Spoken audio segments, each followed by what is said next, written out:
We'll see what he says. Everybody, please have a seat. And to all our moms out there, I hope you had a wonderful Mother's Day. It's always a great pleasure to welcome my friend and partner, Prime Minister David Cameron. Michelle and I have wonderful memories from when David and Samantha visited us last year. There was a lot of attention about how I took David to March Madness. We went to Ohio, and a year later, we have to confess that David still does not understand basketball. I still do not understand cricket. As we've said before, the great alliance between the United States and the United Kingdom is rooted in shared interests and shared values, and it's indispensable to global security and prosperity. But as we've seen again recently, it's also a partnership of the heart. Here in the United States, we joined our British friends in mourning the passing of Baroness Margaret Thatcher, a great champion of freedom and liberty and of the alliance that we carry on today.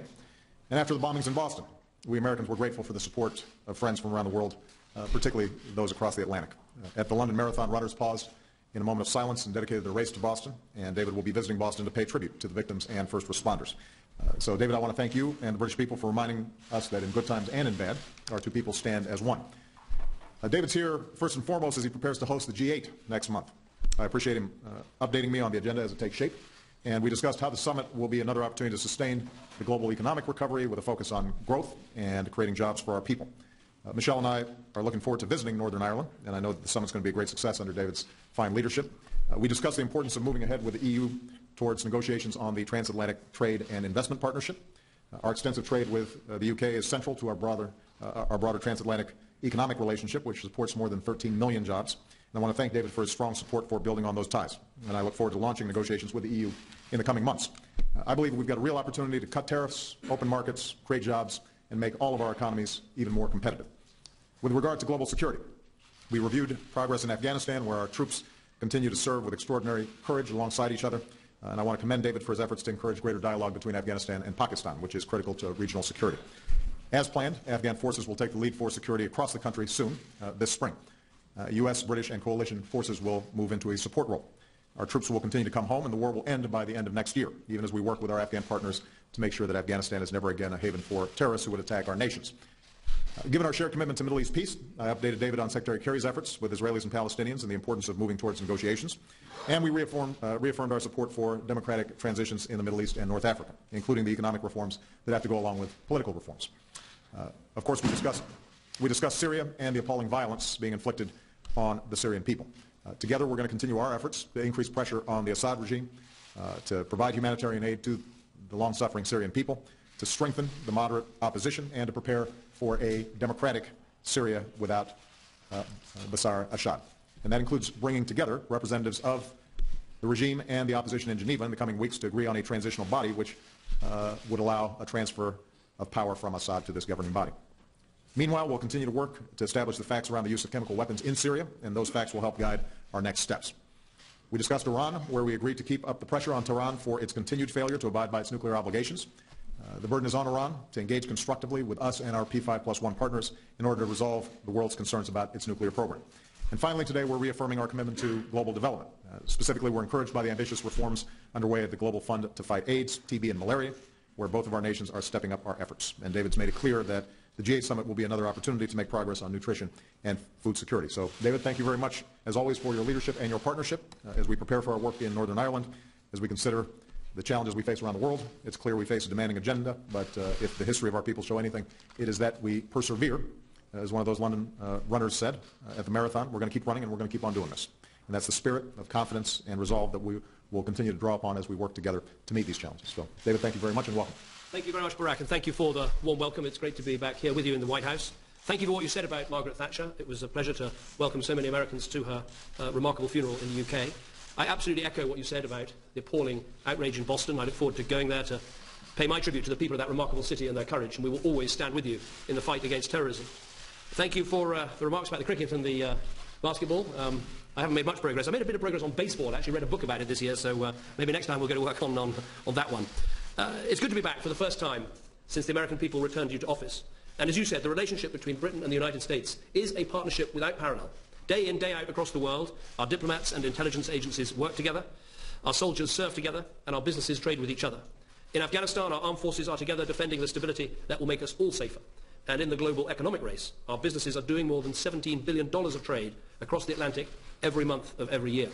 And in a changing world, our nations share a resolve to stand up for democracy, for enterprise, and for freedom.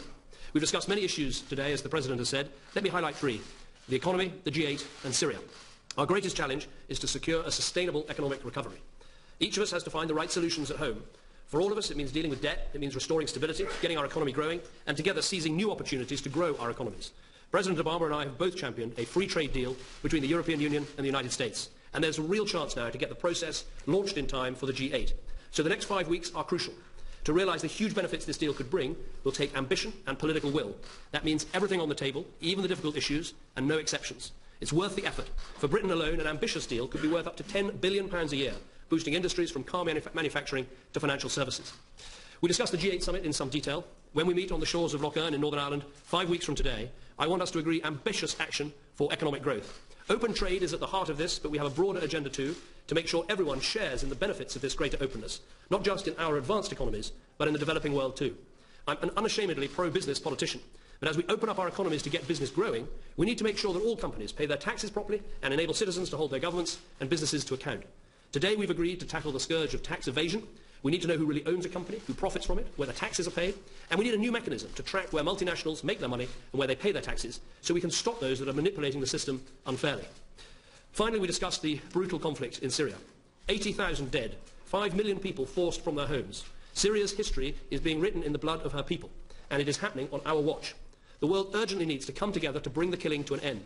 None of us have any interest in seeing more lives lost, in seeing chemical weapons used, or extremist violence spreading even further. So we welcome President Putin's agreement to join an effort to achieve a political solution.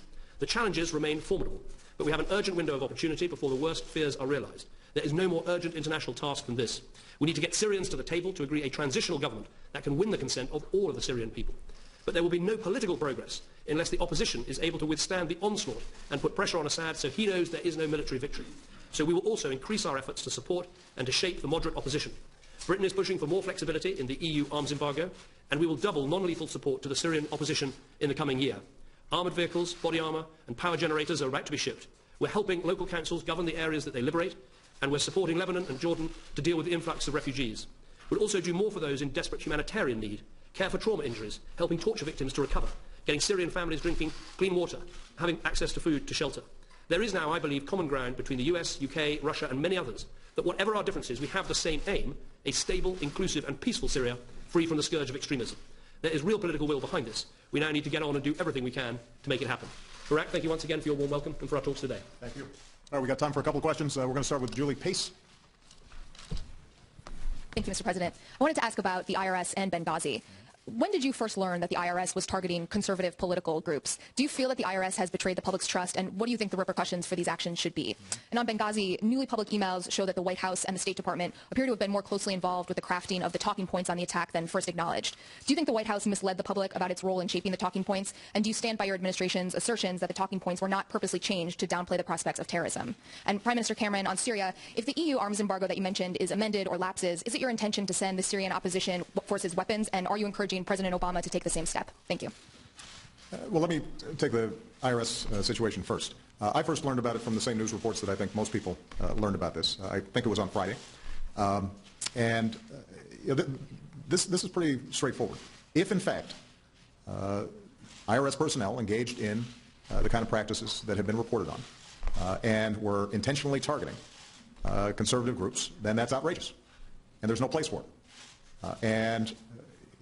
They have to be held fully accountable because the IRS, as an independent agency, requires absolute integrity, and people have to have confidence that they're applying it in a nonpartisan way, applying the laws in a nonpartisan way. And you should feel that way regardless of party. I don't care whether you're a Democrat, Independent, or a Republican. At some point, there are going to be Republican administrations. At some point, there are going to be Democratic ones. Either way, you don't want the IRS ever being perceived to be biased and anything less than neutral in terms of how they operate. So this is something that I think people are properly concerned about. The IG is conducting its investigation, and I am not going to comment on their specific findings prematurely, but I can tell you that if you've got the IRS operating in anything less than a neutral and nonpartisan way, then that is outrageous. It is contrary to our traditions, and people have to be held accountable, and it's got to be fixed. So we'll wait and see what exactly all the details and the facts are. But I've got no patience with it. I will not tolerate it, and we will make sure that we find out exactly what happened on this. With respect to Benghazi, We've now seen this argument that's been made by some folks, primarily up on Capitol Hill, for months now. And I've just got to say, here's what we know.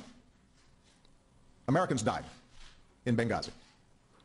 What we also know is clearly they were not in a position where they were adequately protected. The day after it happened, I acknowledged that this was an act of terrorism. Just say one thing about his timeline on talking about terror. You know, the president now refers to that Rose Garden speech and where he said act of terror, and he says he talked about terrorism there. There's some debate that it was kind of indirect, and he was referencing 9/11. Let's just give it that and set that aside. That's the whole debate during the third debate between Mitt Romney and himself. Let's just say that. After that, he has an interview with Steve Kroft in 60 Minutes, and Steve Kroft asked him, wow, you went out of your way to avoid the use of terrorism in that speech, and he's in the Rose Garden, and he says, right. He said, and Steve Kroft goes on to ask him a question about that. Then, days after that, he's asked by Joy Behar on The View, was it terrorism? And he says it's too early to tell, and he talks about the video. He talks then at the UN about the video in regards to Benghazi. Videotape will, you know, if you just lay it out on a timeline, what the president said and when he was asked about it, it doesn't match up to what he said today. And when he references the National Counterterrorism Center director, Matt Olson, testifying on Capitol Hill, that was huge news then, because Olson was asked in Q&A up on Capitol Hill, was it a terrorist attack? It wasn't like he was just offering it in an opening statement from the administration point of view. He did say it was a terrorist attack, but that was in direct contrast to what the administration was saying at the time. So that's why it was big news. Yeah. It was interesting to see the president's TikTok today that seemed to be different than when you lay out all the pieces of videotape one after another.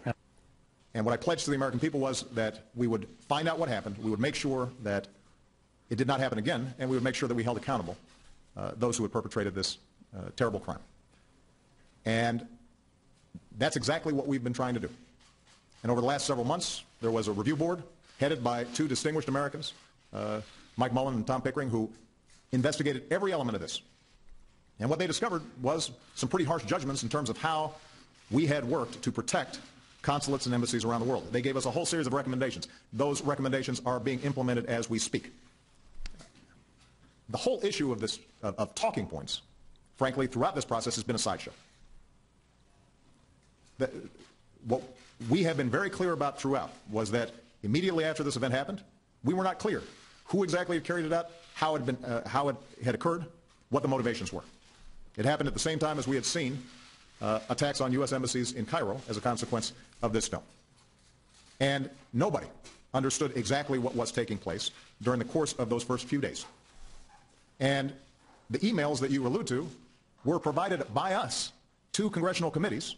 They reviewed them several months ago, concluded that, in fact, there was nothing afoul in terms of the process that we had used. And suddenly, 3 days ago, this gets spun up as if there's something new to the story. There's no there there. Keep in mind, by the way, these so-called talking points that were prepared for Susan Rice 5-6 days after the event occurred pretty much matched the assessments that I was receiving at that time in my presidential daily briefing. And keep in mind that 2 to 3 days after Susan Rice appeared on the Sunday shows using these talking points, which have been the source of all this controversy, I sent up the head of our National Counterterrorism Center, Matt Olson, up to Capitol Hill and specifically said it was an act of terrorism and that extremist elements inside of Libya had been involved in it. So if this was some effort on our part to try to downplay what had happened or tamp it down, that would be a pretty odd thing that 3 days later we end up putting out all the information that in fact has now served as the basis for everybody recognizing that this was a terrorist attack and that it may have included elements that were planned by extremists inside of Libya. Who executes some sort of cover-up or effort to tamp things down for 3 days? So the whole thing defies logic. And the fact that this keeps on getting churned out, frankly, has a lot to do with political motivations. We've had folks who have challenged Hillary Clinton's integrity, Susan Rice's integrity, Mike Mullen and Tom Pickering's integrity, it's a given that mine gets challenged by these same folks. They've used it for fundraising. And frankly, if anybody out there wants to actually focus on how we make sure something like this does not happen again, I am happy to get their advice and information and counsel. But the fact of the matter is these 4 Americans, as I said right when it happened, were people I sent into the field. And I've been very clear about taking responsibility for the fact that we were not able to prevent their deaths. And we are doing everything we can to make sure we prevent it, in part because there are still diplomats around the world who are in very dangerous, difficult situations. And we don't have time to be playing these kinds of political games here in Washington. We should be focused on what are we doing to protect them. And that's not easy, by the way. And it's going to require resources and tough judgments and tough calls. And there are a whole bunch of diplomats out there who know that they're in harm's way. And there are threat streams that come through every so often with respect to our embassies and our consulates. And that's not just us, by the way. The British have to deal with the same thing. And we've got a whole bunch of people in the State Department who consistently say, you know what, I'm willing to step up. I'm willing to put myself in harm's way because I think that this mission is important in terms of serving the United States and advancing our interests around the globe. And so we dishonor them when we turn things like this into a political circus. What happened was tragic.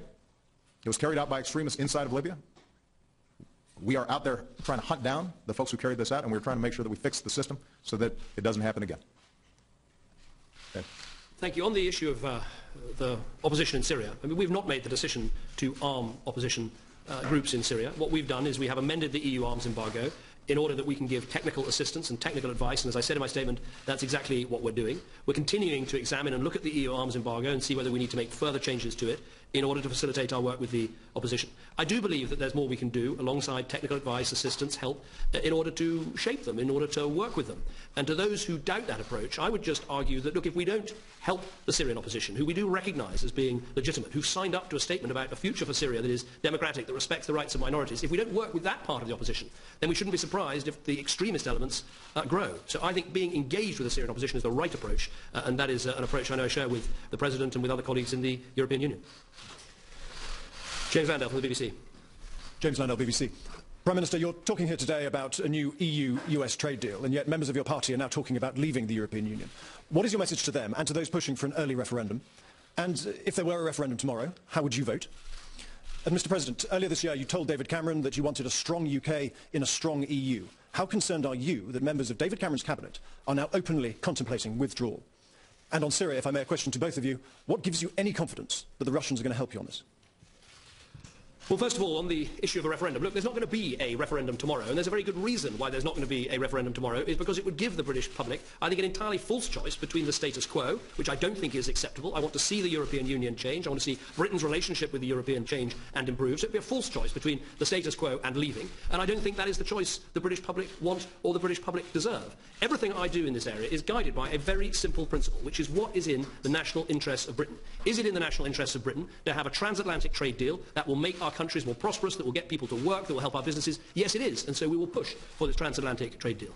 Is it in our interests to reform the European Union, to make it more open, more competitive, more flexible, and to improve Britain's place within the European Union? Yes, it is in our national interest, and it's not only in our national interest, it is achievable, because Europe has to change, because the single currency is driving change for that part of the European Union that is in the single currency, and just as they want changes, so I believe Britain is quite entitled to ask for and to get changes in response. And then finally, is it in Britain's national interest, once we have achieved those changes, but before the end of 2017, to consult the British public in a proper, full-on, in-out referendum? Yes, I believe it is. So that's the approach that we take. Everything driven by what is in the British national interest. That is what I'm going to deliver. It's absolutely right for our country. It has very strong support throughout the country and in the Conservative Party, and that's exactly what I'm going to do.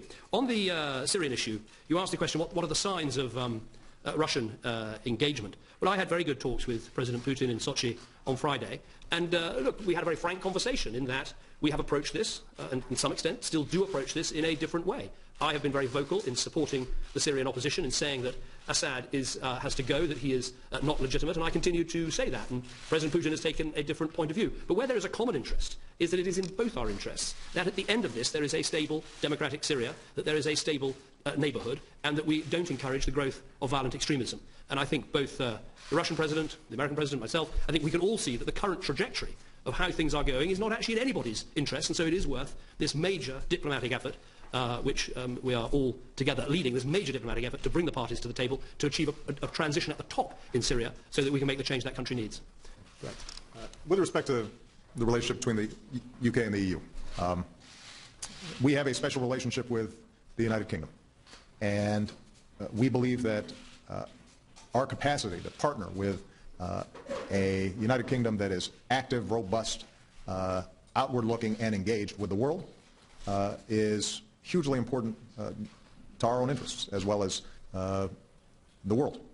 And I think the UK's participation in the EU is an expression of its influence and its role in the world, as well as obviously a very important economic partnership.